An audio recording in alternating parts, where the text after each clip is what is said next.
وعلیکم السلام ورحمۃ اللہ وبرکاتہ۔ سوال یہ ہے کہ اگر کسی نے قنوت کرنا ہے، چاہے وہ قنوت وتر ہے یا قنوت نازلہ ہے، تو قنوت وتر اور قنوت نازلہ دونوں کا طریقہ یہ ہے، یعنی صحیح اور راجح، اور جس پہ اکثر رسول اللہ صلی اللہ علیہ وسلم عمل کیا کرتے تھے، آخری رکعت میں رکوع کے بعد قنوت کیا کرتے تھے، قنوت نازلہ میں بھی اور قنوت وتر میں بھی۔ حدیث میں ہے کہ رسول اللہ صلی اللہ علیہ وسلم فجر کی نماز پڑھ رہے تھے، اور جب آپ صلی اللہ علیہ وسلم نے آخری رکعت پڑھی، یعنی دوسری رکعت، رکوع کے بعد آپ صلی اللہ علیہ وسلم نے قنوت نازلہ کیا، اور یہی طریقہ قنوت وتر میں بھی ہے، اور دعا پڑھنا بھی مسنون ہے، یعنی ربنا ولک الحمد والی دعا پڑھنا مسنون ہے۔ اس وجہ سے جیسے ہی انسان رکوع سے اٹھے دعا پڑھنی ہے، اور دعا پڑھنے کے بعد پھر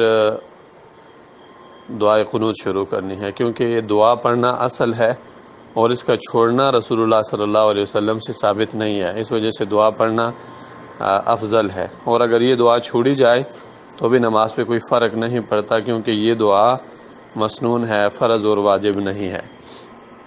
دوسری بات، اگر انسان سے قنوت والی دعا رہ جائے، یعنی اللہم باعد، اللہم اہدنی فیمن ہدیت، یا اس کے سوا کوئی اور دعا اگر انسان پڑھتا ہے، یہ انسان سے بھول جائے یا انسان قصداً چھوڑ دے، اس پہ سجدہ سہو نہیں ہے، اور نہ ہی انسان کی نماز باطل ہوتی ہے۔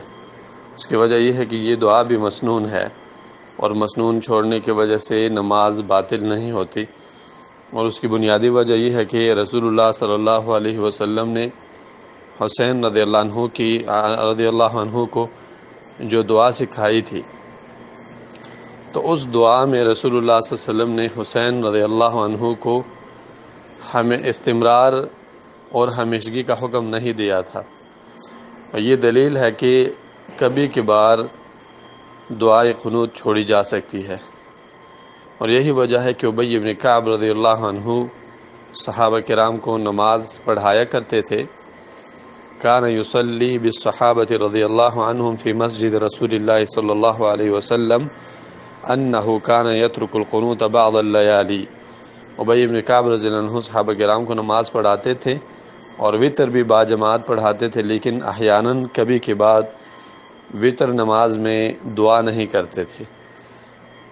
یہ اس لیے کہ لوگ سمجھ لیتے کہ یہ واجب نہیں ہے۔ فتاوی اسلامیہ دوسرا جلد 159 نمبر پیج۔ اور امام ابن باز رحمہ اللہ سے بھی اسی سوال کے بارے میں پوچھا گیا ہے۔ امام ابن باز رحمہ اللہ نے فرمایا ہے کہ قنوت الوتر لیس بواجب، یعنی دعائی وتر جو ہے وہ واجب نہیں ہے، اور یہ مسنون عمل ہے۔ اس وجہ سے کبھی کبھار اگر دعائی وتر انسان چھوڑ لیتا ہے تو گنہگار نہیں ہے۔ سجدہ سہو کے بارے میں انہوں نے کہا ہے کہ اگر ایک انسان سجدہ سہو کرنا چاہے تو کر سکتا ہے، لیکن سجدہ سہو کرنا ضروری نہیں ہے۔ اور یہ بھی بات انہوں نے ذکر کی ہے کہ اگر قصداً عمدن کوئی انسان دعائے قنوت نماز میں چھوڑے، یعنی وتر میں، اس کی نماز باطل نہیں ہوتی۔ تو بات بالکل صاف ظاہر ہے کہ قنوت وتر یعنی دعائے وتر یہ مسنون عمل ہے۔ کبھی کبھار اگر ایک انسان قصداً عمدن قنوت وتر چھوڑ دے تو اس کی نماز ہو جاتی ہے۔ اس کی ایک واضح مثال یعنی رفع الیدین ہے، یا نماز میں آمین ہے، دونوں سنت عمل ہے۔ اگر ایک انسان نماز میں رفع الیدین نہیں کرتا تو ہم یہ نہیں کہہ سکتے اس کی نماز نہیں ہوتی۔ ایک انسان نماز میں آمین نہیں کرتا، ہم یہ نہیں کہہ سکتے کہ اس کی نماز نہیں ہوتی، کیونکہ یہ مسنون اعمال ہے۔ اسی طرح دعائے وتر اور قنوت وتر بھی ہے۔ اگر ایک انسان دعائے وتر یا قنوت وتر کی حالت میں نہیں پڑھتا، کوئی بھی یہ نہیں کہہ سکتا کہ اس کی نماز نہیں ہوتی، اور نہ ہی اس پر سجدہ سہو لازم ہے۔ ھذا ما عندی واللہ اعلم۔